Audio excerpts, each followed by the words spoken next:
Hello, and welcome to Pep Talks with Jeanne. I'm your host, Jeanne Pepper. I started doing Pep Talks as a way to inspire you to do intentional acts of kindness and to further the goals of #BlazeItForward. Over the past 6 years, Pep Talks evolved. I now use it for interviewing people actively making a difference in this world through their volunteerism, community service, or careers.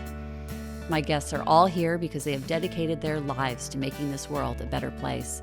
Join us as we delve into the hopes, dreams, and aspirations of these truly inspiring and hardworking people. And now we have our guest, Beth Krom. She's a former mayor of Irvine, and I'm so delighted that you agreed to speak with us today. Thank you. Thank you. Thank you for having me. I'm excited about this because I used to live in Foothill Ranch, which was a part of the flight plan for the airport that was supposed to be built at El Toro. And around that time, Beth was getting involved in politics. Want to tell me what happened? Well, I started going to city council meetings, and I was kind of amazed. I mean, I would encourage people to go to a council meeting at least once, even if you watch them on television. And of course, a lot of people pay no attention to politics at all. But I grew up in a home where my father was an anchorman on television. My mom had been very involved in the League of Women Voters. And, I grew up in the 60s and 70s. It was a time of fairly active political excitement. And so I always paid attention. I watched. But I started going because I felt like there needed to be some advocacy to push the council to do the right thing. There was at least one person on the council who was, and then the rest of them, frankly, seemed willing to concede the fight before they even started. And that was the airport fight. The airport fight. So I decided actually 4 days before the filing deadline to run for office in 2000. My campaign slogan was a new voice, the right choice, and I made up my own little flyers. And I worked very hard and was surprised in some ways to be elected. There were 12 people running. What I didn't really focus on that much was that I was the only woman in the race, and people had 3 votes. So I think that some people knew me. I mean, certainly I had a fan base, but I think the other people thought, well, if I have 3 votes, I'll give one to the woman. So I did manage to win. Because I came in third, got half a term for the gentleman who became mayor, his unexpired term. I then was literally running for office again from the minute I got elected. But it's a strange thing to all of a sudden be getting your mail to the Honorable Beth Krom. I tell people, I may have been the Honorable Beth Krom to everyone else, but my kids always let me know that they needed food and clothing and not to take myself too seriously. But to me, my public life was an incredible education. You really learn about the world from the bottom up. I'll never park my car again without noticing how the spaces are configured. You just develop a much keener perspective about the world around you. And again, growing up with a father who was an anchorman and was on the news, literally, if I wanted to see my dad, most of the time I had to watch the news, and that made me a lot more aware that the world was a lot bigger than my little neighborhood. So I kind of feel like I will plead guilty to being a politician. I did that for 16 years, but I like to think of myself as a community builder. That's really what sort of motivates me. Okay, so you got onto the council, and how many years did it take for you to become mayor after that? 4 years. Okay, so in 2004 you became mayor? 2004 I became mayor, yeah. And did you want to be mayor? And that was directly elected. I mean, you have to run for mayor in Irvine. Yeah. But yeah. And did you want that position? Well, it's hard to know, because the truth is that we had, within the first 2 years, successfully stopped the airport, and we're moving forward on developing the Great Park.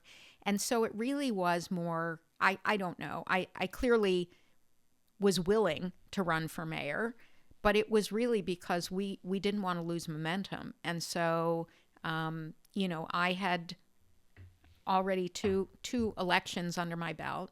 I'm very proud of the fact that in every race but my first race, I came in first. So I had built a strong connection with the community. I felt that the community deserved to have a strong mayor.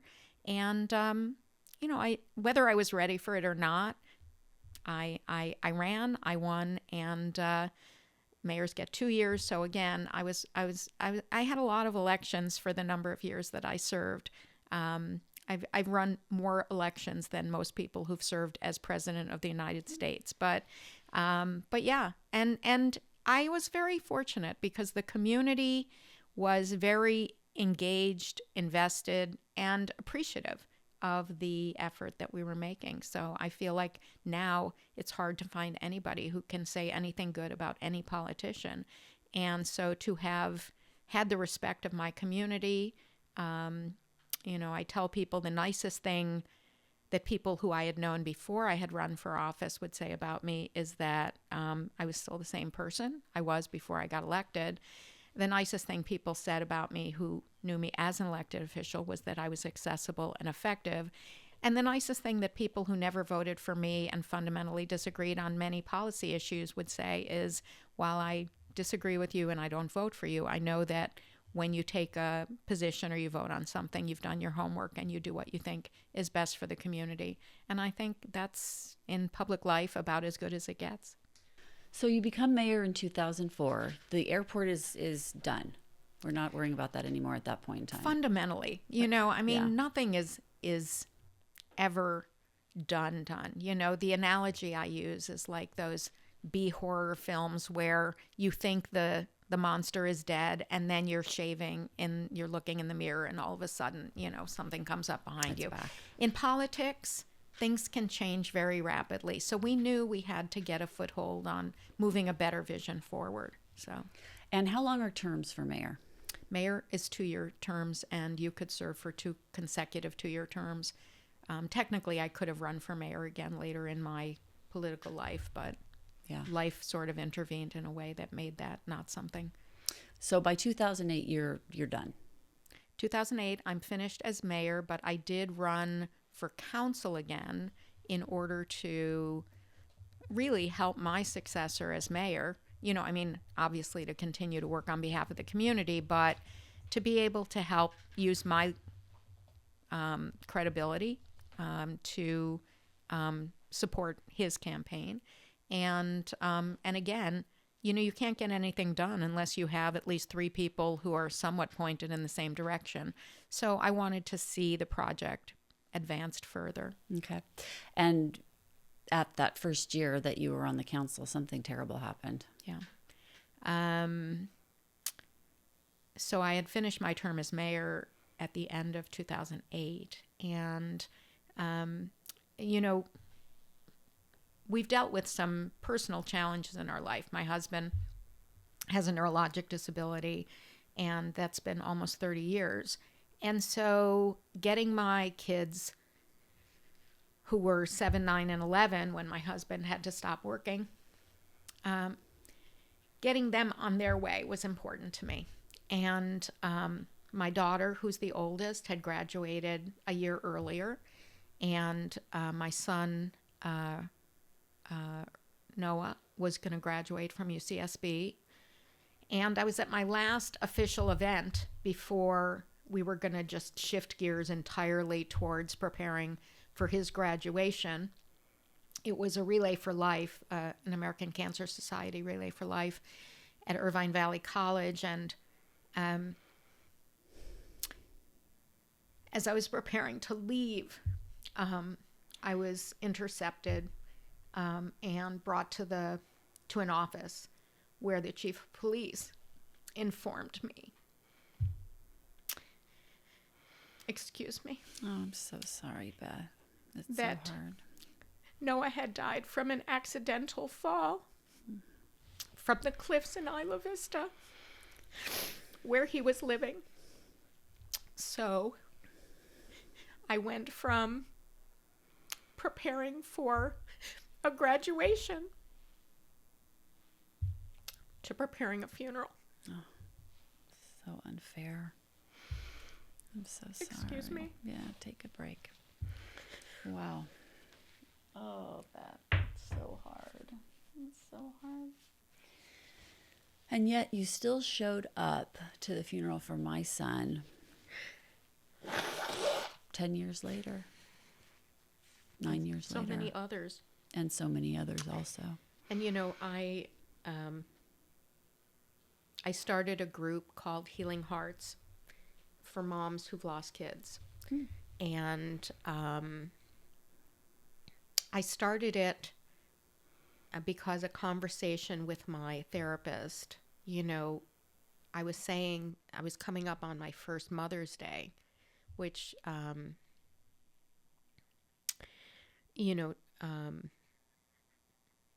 just knew was going to be very difficult. And, when you have lost a child, you have to, on days like that, be present for your other children and your family, but also you are acutely aware of the child that's not there. And she said she had always thought it would be good, she's a grief therapist, very good if parents who had lost children could come to the ocean, at sunrise on Mother's Day or Father's Day, just to, toss shells into the ocean or have a moment of community. Because one of the things I realized very quickly is that even death has a community, and there were people who were on the same journey ahead of me, people I knew who I had been at the funerals of their children. And then all of a sudden now I'm in this world. And then since we've lost Noah, there have been friends and acquaintances who have lost their children. And I do feel like it's hard. It would be hard for anyone not in this world because, it's strange. Death and grief need their own vocabulary. But there is something about not being alone in this world, just like not being alone in any aspect of life, that brings some measure of comfort. We all wish none of us were in this world, but we also see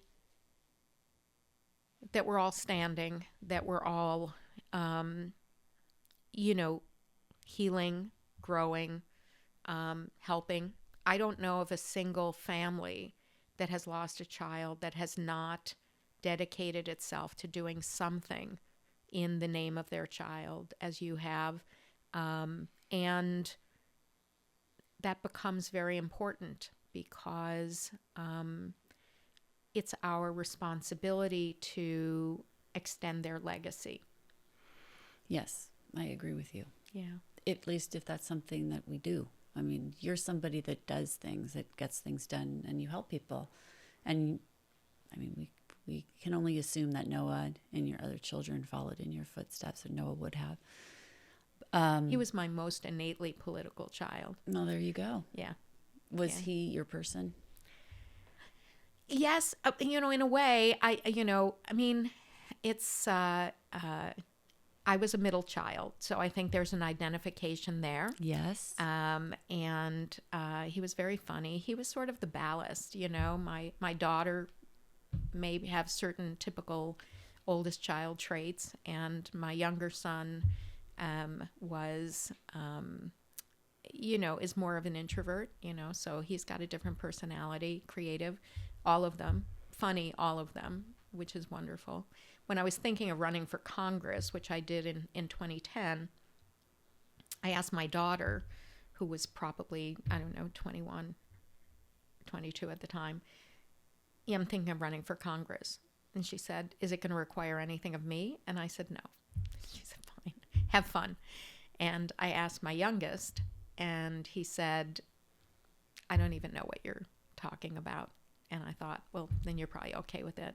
And I told Noah, and he was like, you should do it. You'll You'll make a difference. And I had like Team Krom T-shirts for that campaign, and his friends at Santa Barbara said he wore it every day and had me in his phone as the mayor. You know, I mean, he just was more, I don't know, you know, he related more to it.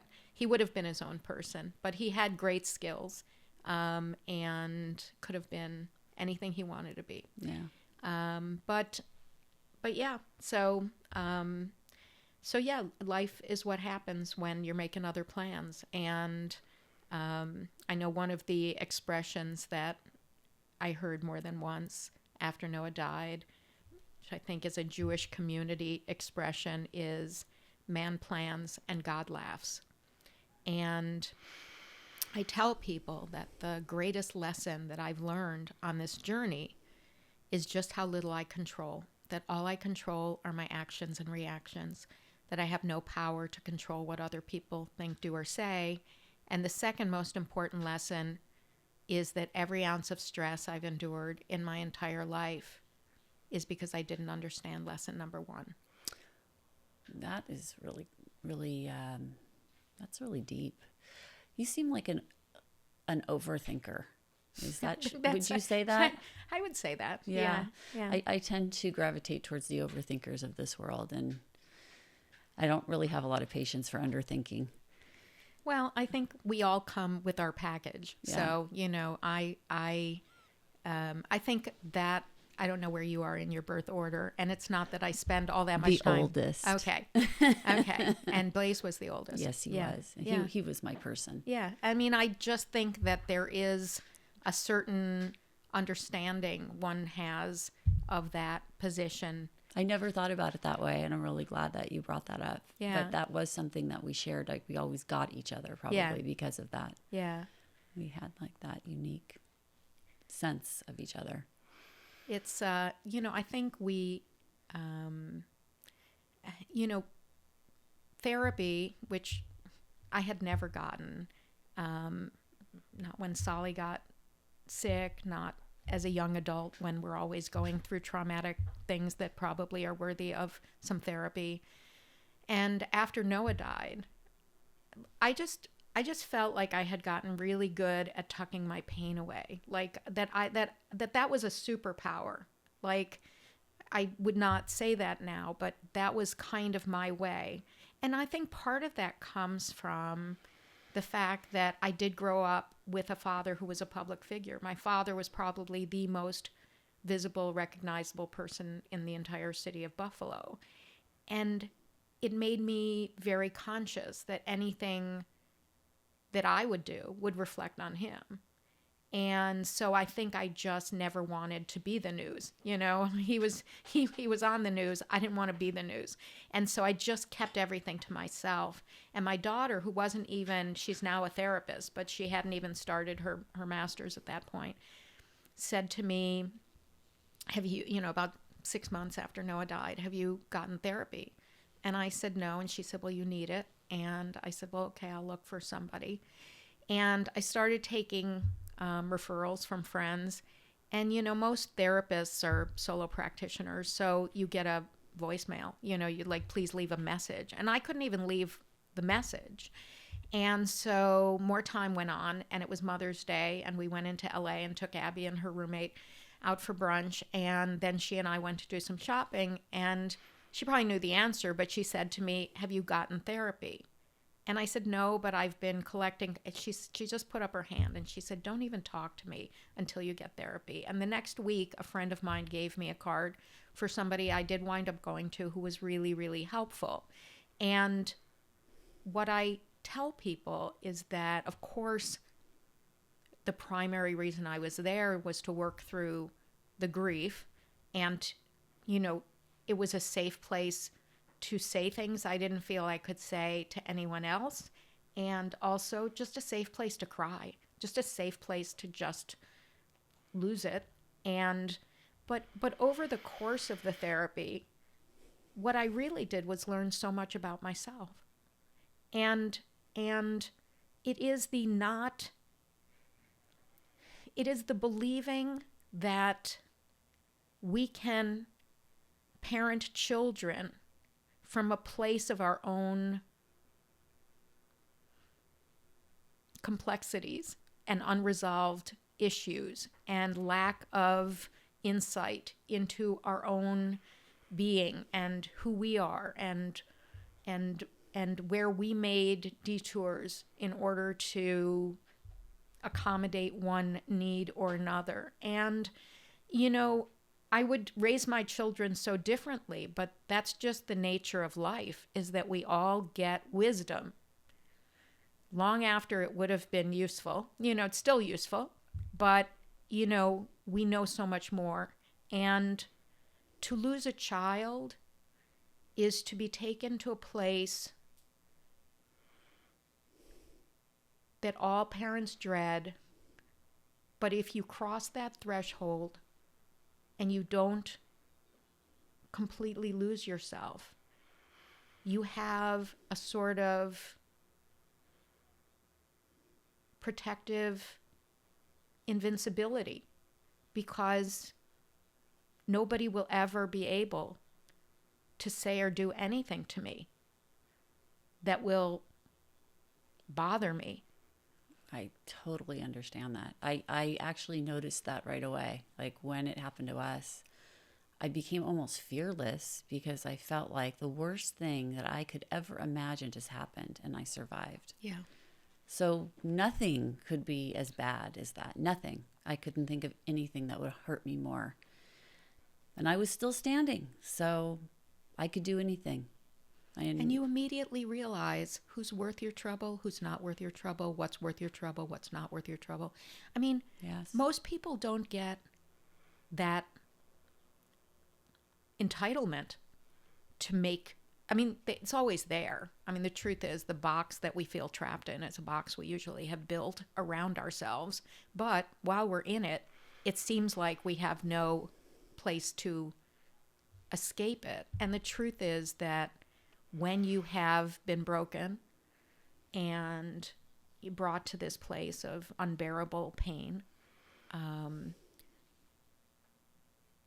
it's almost like, you know, I felt like being at Noah's memorial was almost like the closest thing to attending my own funeral. Wow. You know? Yeah. I never really thought about it that way, but yeah. Because I saw how people came to support us. Yeah. And that was very powerful. I'm sure. I'm sure you had as many people or more than we did even. Yeah. But, you know, it's, I mean, and there are places where my political life, I'm now a constituent, and I can tell you, you know, I jokingly tell people there should be a witness protection program for former public officials, because you never really, I'm in the grocery store, people still think I know what's going on and that I have answers to all of the questions. But, you know, after Noah's death, dealing with the authorities in Santa Barbara, public safety, the university, especially having been a mayor in a city that hosts a UC, I would think to myself, like, did I spend those years in public office for the good that I did, which I believe I did, or did the universe know that I was going to need to have a keen understanding of the political world and how to navigate bureaucracy and the labyrinth of you know, complexities, the ways in which the people I would have hoped would be willing to do things to ensure that no other child would ever suffer the fate that Noah suffered, seemed more interested in protecting institutions, protecting power, yes, protecting money. And that was deeply, I mean, it was deeply painful on a whole other level, because I was a realist, but I was a fairly optimistic realist. And when you see people willing to blame victims and fail to hold parties accountable for their own safety or to serve their own interests. And especially when, one of the victims is your child. And, we didn't know anything. When I was told Noah died from a fall from a cliff, my first thought was, he doesn't hike. Like, I didn't have any perspective about the dangers of the eroding bluffs in Isla Vista, which is the student community adjacent to UCSB. But I would learn that there were 7 people who died before Noah, and now there are 7 who've died since Noah. And so each time another young person like one dies, a year.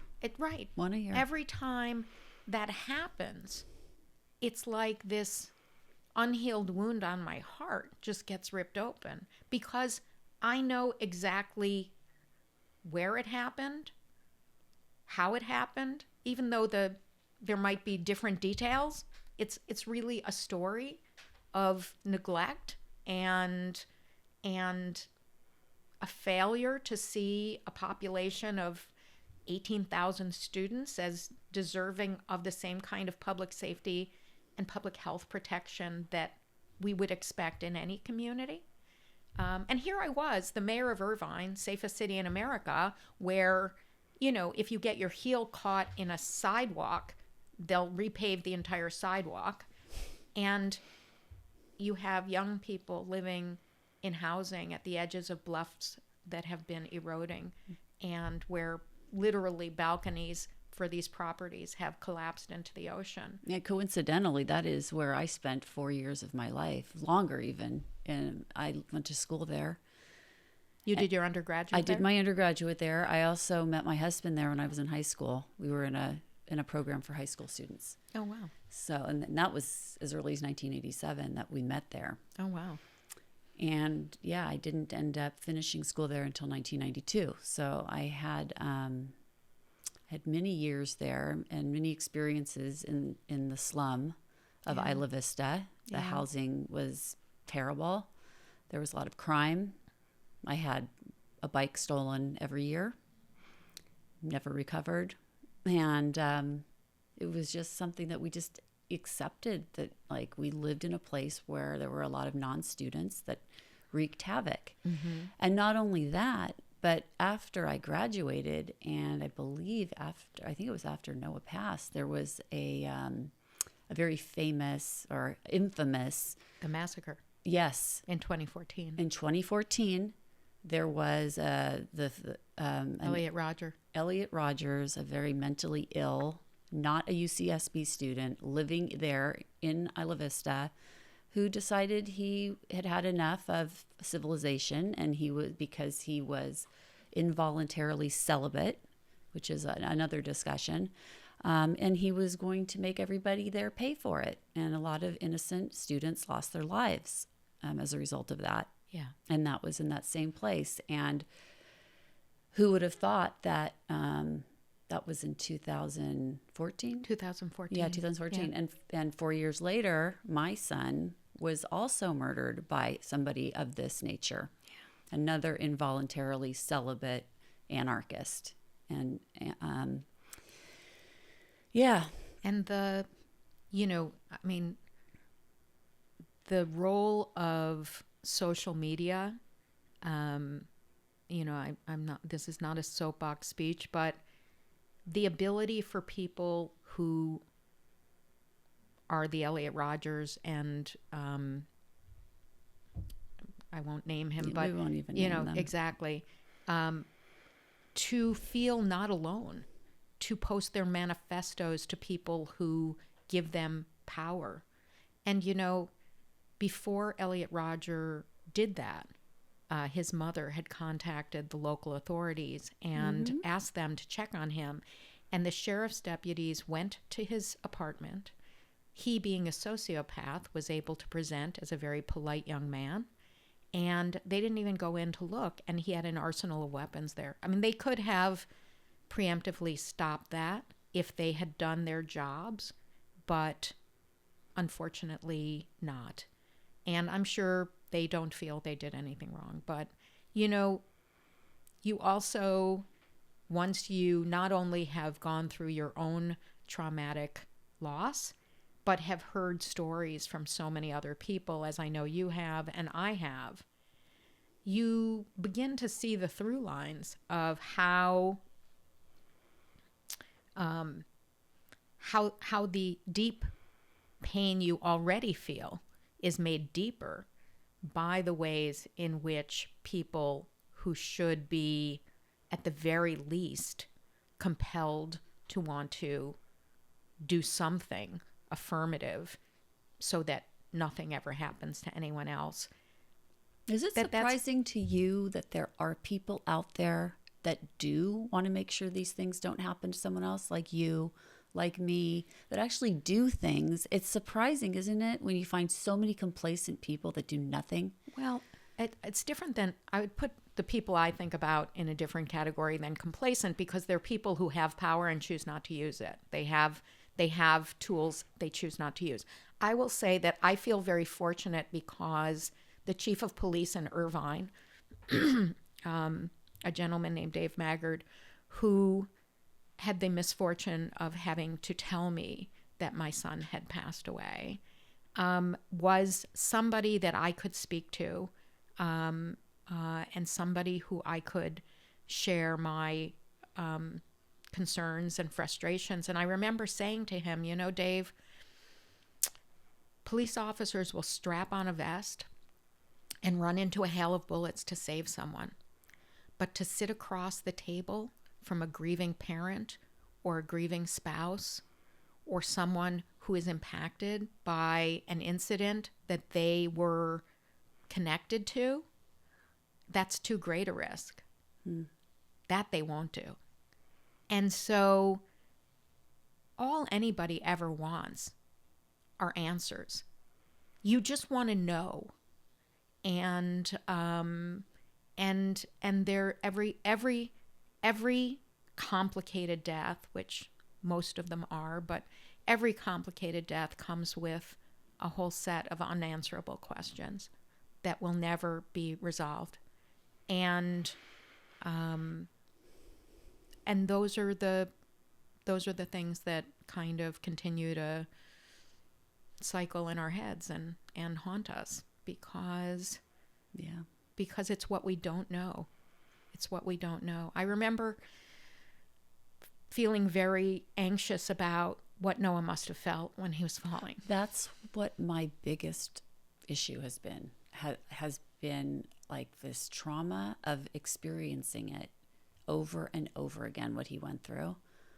And every time it's very similar, but it's so awful. It's the worst vision, feeling I have ever in my life felt.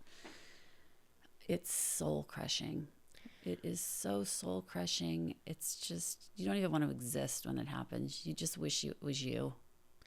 Well, I said to my therapist said to me, why is that?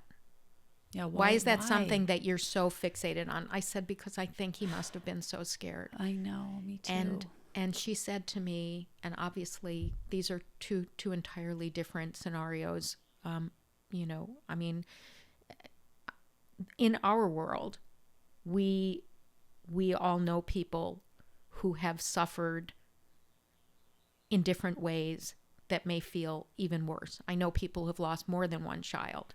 I know people who have lost a child and a spouse within a short period of time. Accidents were more than one. And I think about Absolutely. that too. That it could have been worse, but then that doesn't comfort me. No. But my therapist said, look, when Noah died, his adrenaline would have been off the charts.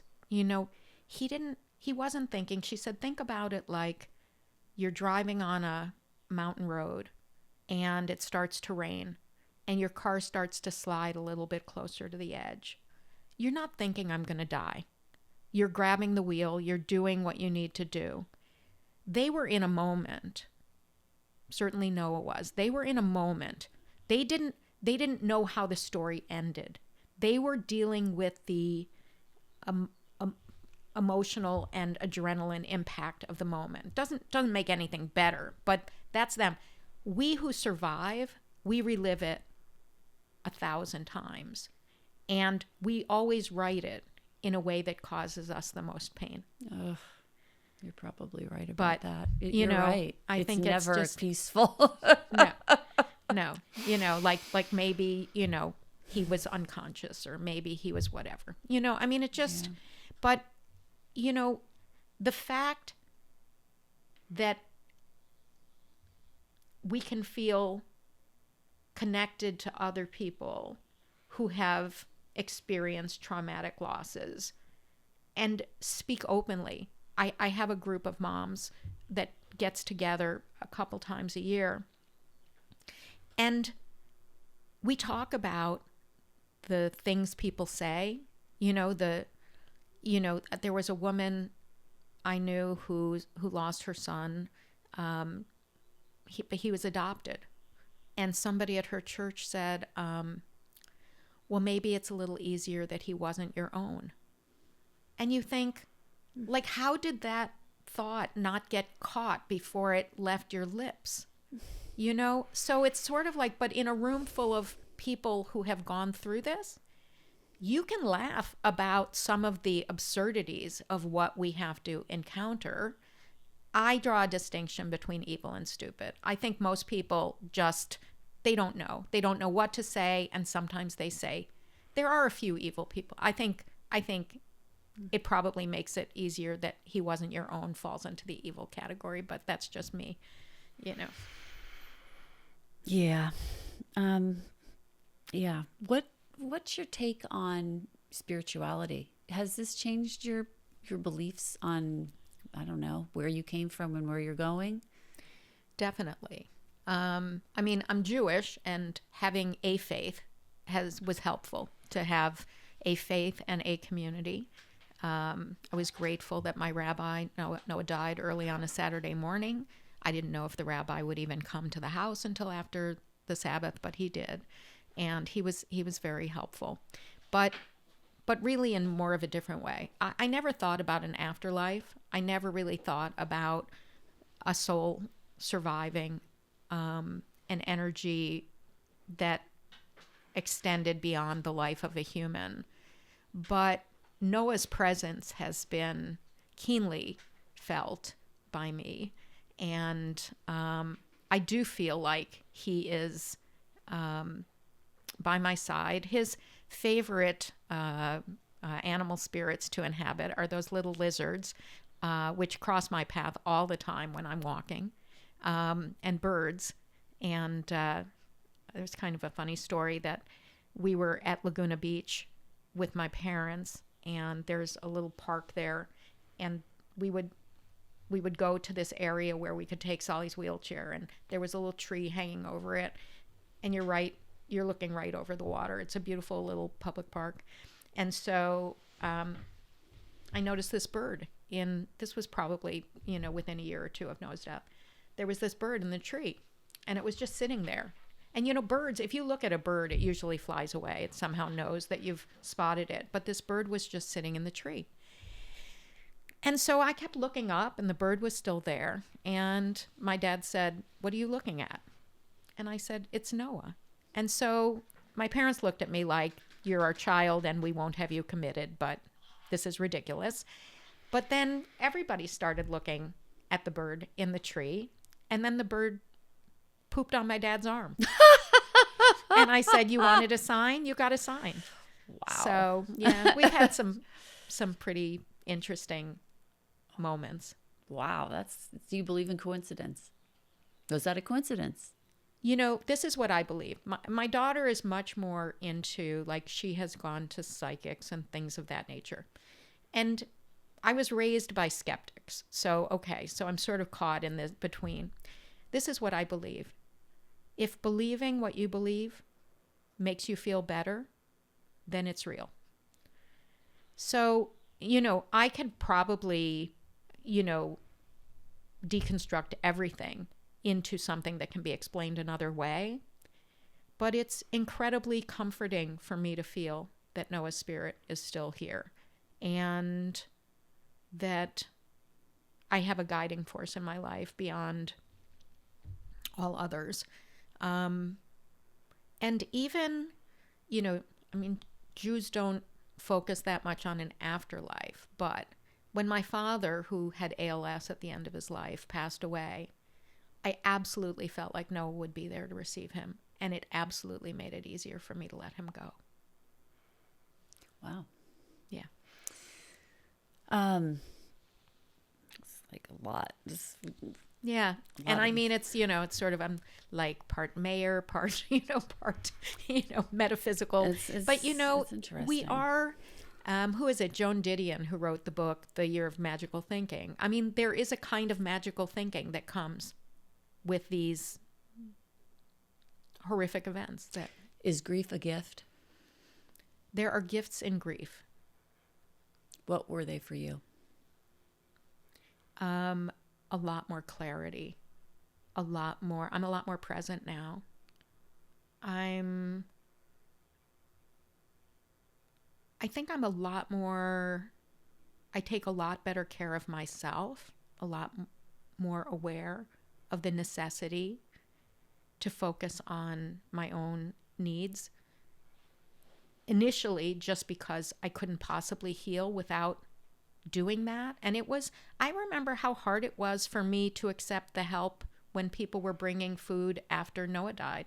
I was somebody who was always juggling balls. If somebody had a ball they needed me to juggle, just had them throw it over. And, but asking for help was not something I ever felt comfortable in any, significant way, and when Noah died, I had to be held up. So you had to learn. There was how no to accept resistance. help. There was no resistance. Yeah.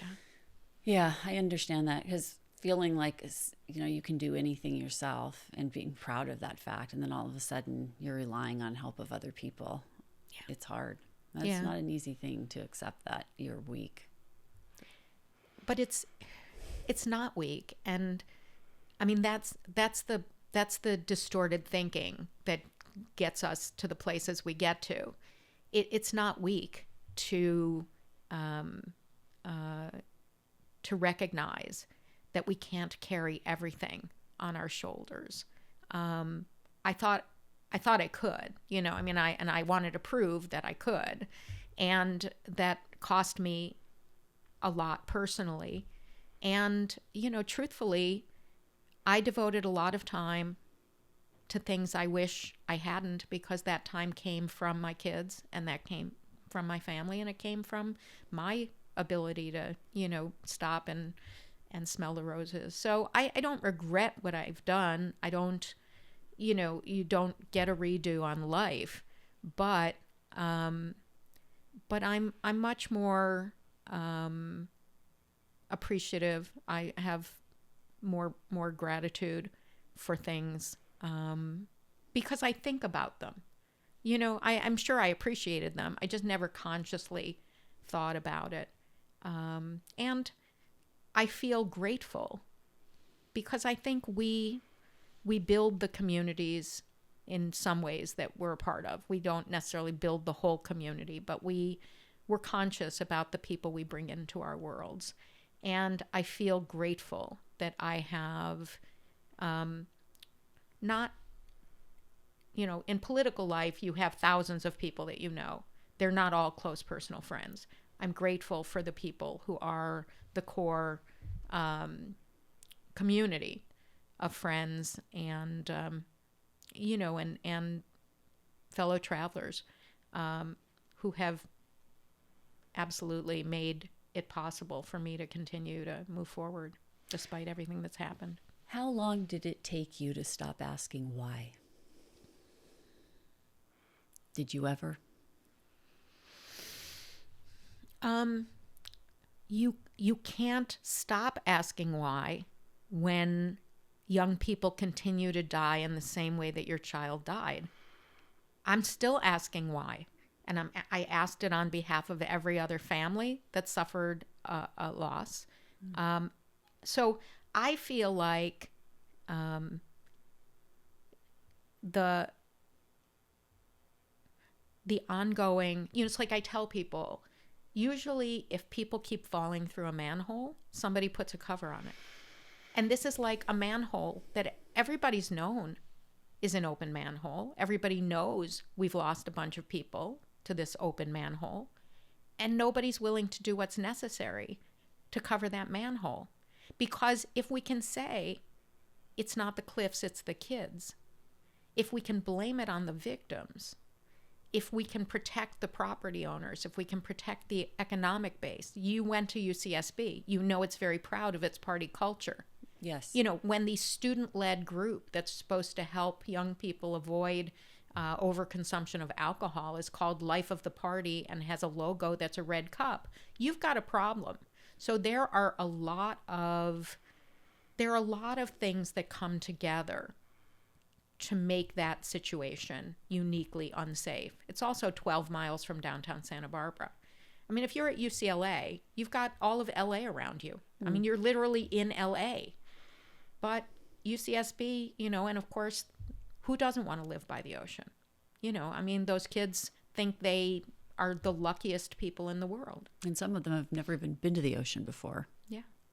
So it's, it is an attractive nuisance, and there is a pervasive culture of ignoring and I want to give a shout out to Supervisor Laura Capps, who is working really hard to have an impact. The first one that really is, since Noah died 15 years ago. And when she got her colleagues to vote in support of this 8-point plan, which involves a number of things, may not have as much teeth in it as I would like, but it is a big step in the right direction. I was watching on Zoom, and I just broke down because it was literally the first time since Noah had died that the county acknowledged that they had any role to play in addressing the problem. Wow, that's interesting, isn't it? Wow. So, yeah, the whys, there may be different whys. Like why did Noah have to die is one of the whys, but why did Noah's death not cause people to want to act? And then why did it take another death and another death and another death? Do you have answers? No. Will you ever? No. Have you accepted that?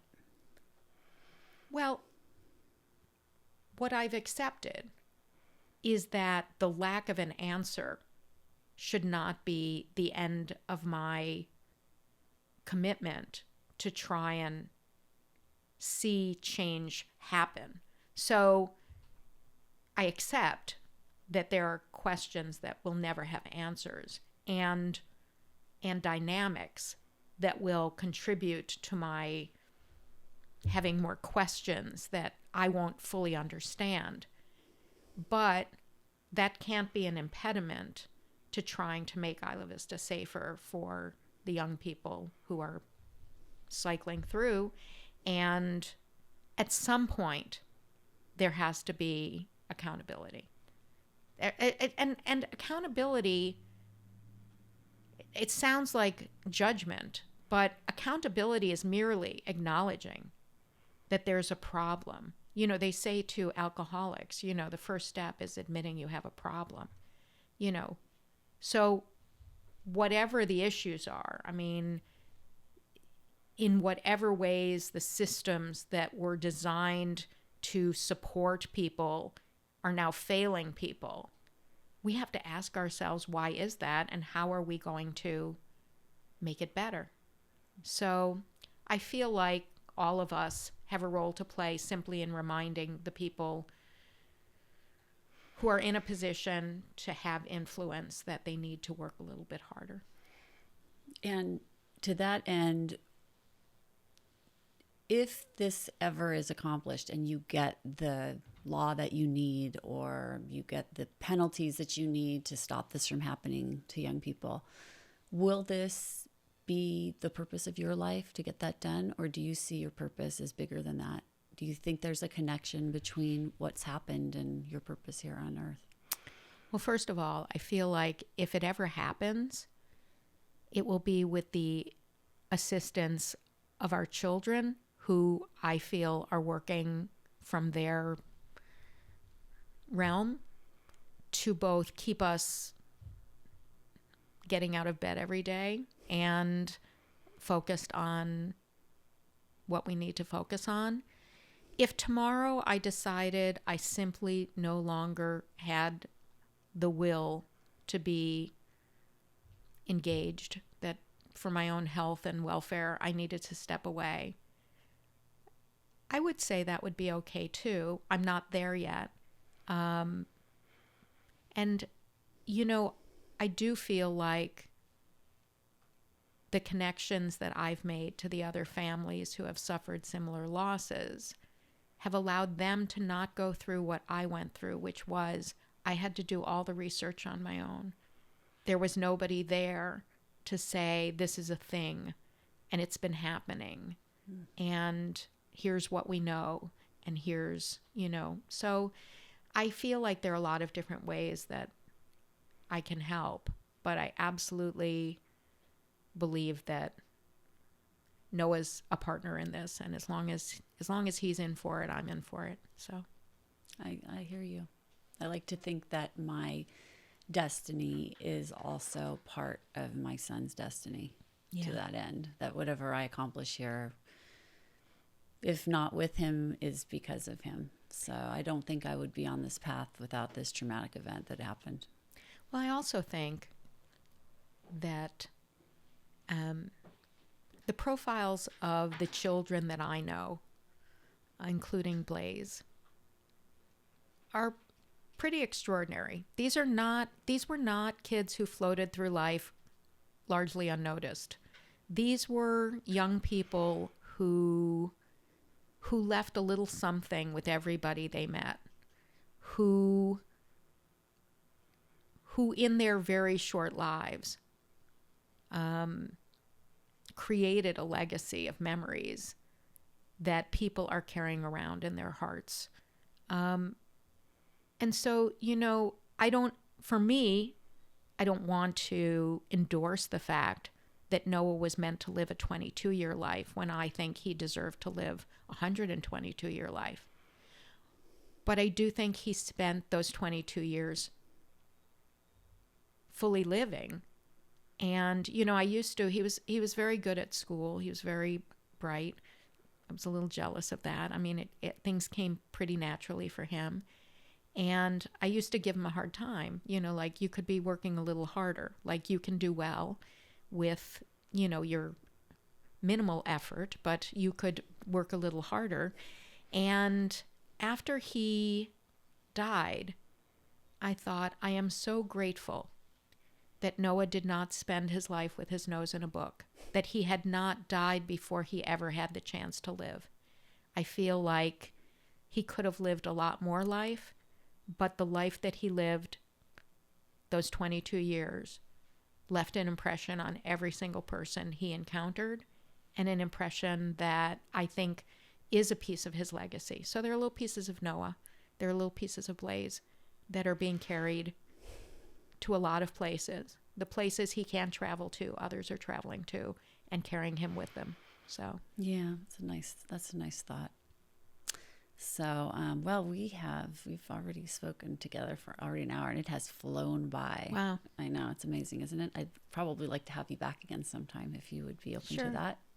I think the format is going to change a little bit. Probably in the next season, we're going to be more topical. Uh-huh. So I might have you come with like another person that's also taught, and we might talk about that, like the impact. Mm-hmm.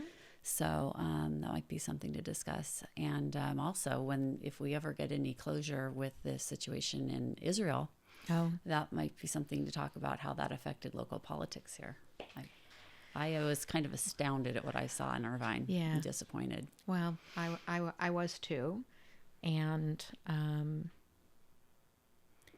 I went through a different but similar situation when I was running for my second term as mayor.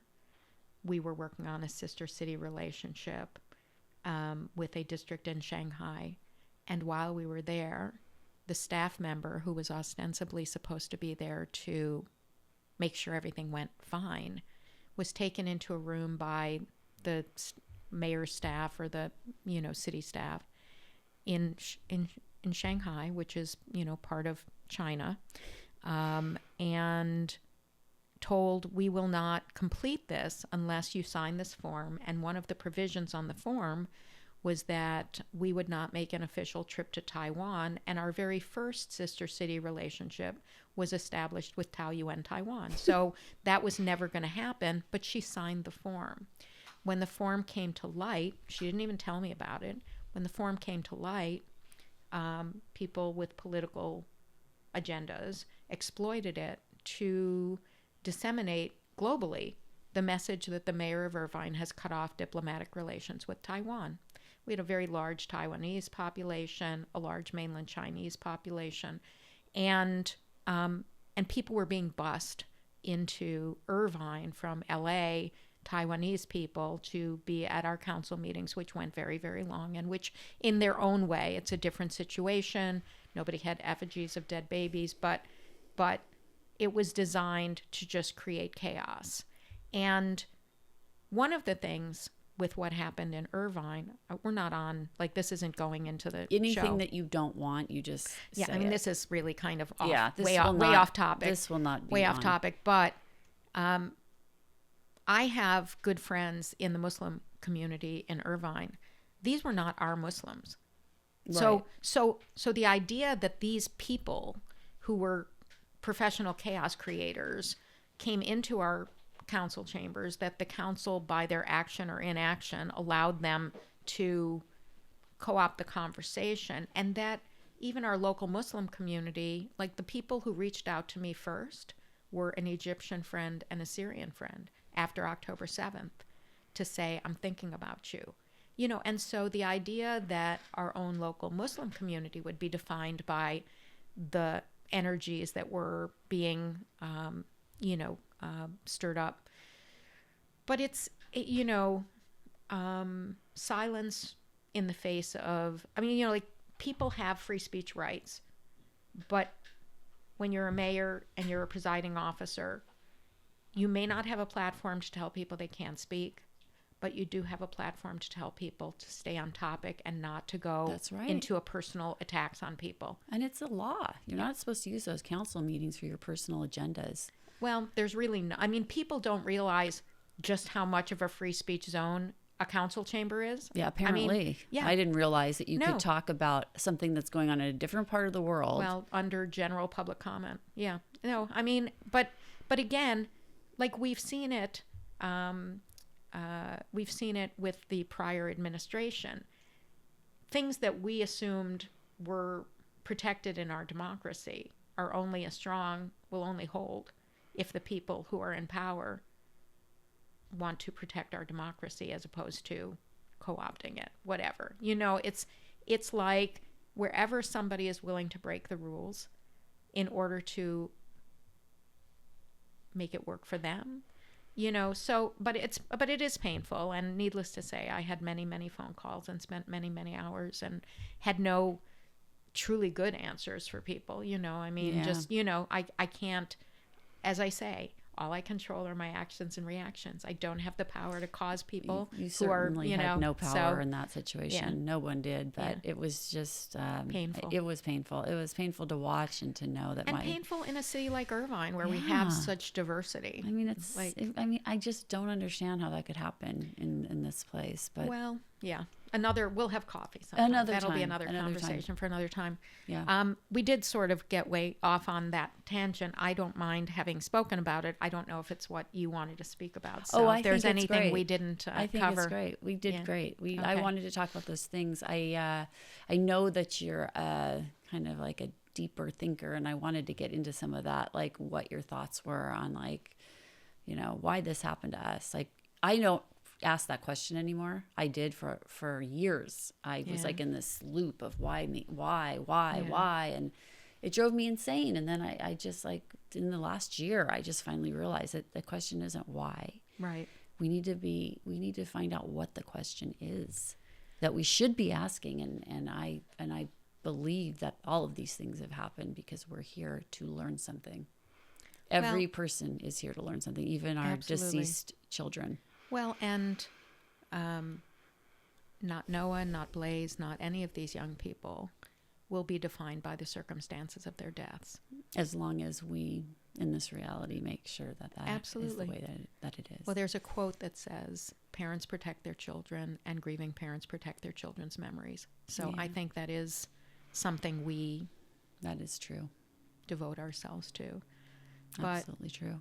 You know, we're all teachers too. You know, we all have something to share, and we never know how people are being impacted by what we do, what we say, how we say it. And so, you know, I'm sorry that I've become such an expert on things that I wish I was still woefully ignorant about. Me too. Yeah. It's not a great club to be part of. Not at all. Yeah. Well, that's been another episode of Pep Talks with Jeanne. And once again, I would like to thank our guest, Beth Krom, the former mayor of Irvine, and I hope now a new friend of mine. And yeah, it's really nice having you here today. Well, thank you, Jeanne, for having me here today. This was more than a podcast because we have known each other, but not had an opportunity to really have a conversation about these things and these worlds that we share. So thank you for having me, and thank you for doing the podcast.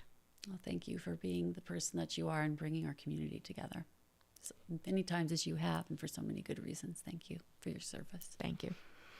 If anyone would like to connect with me, you can communicate with me through my website, which is www.bethkrom.com, BETHKROM.com. That can be on political matters. It can also be for those of you who may also have suffered the loss of a child or someone else. And just know you're all part of a community. Thank you. A hashtag Blaze It Forward is a campaign my family started to repair the world with kindness in honor of our son Blaze, who was murdered in 2018.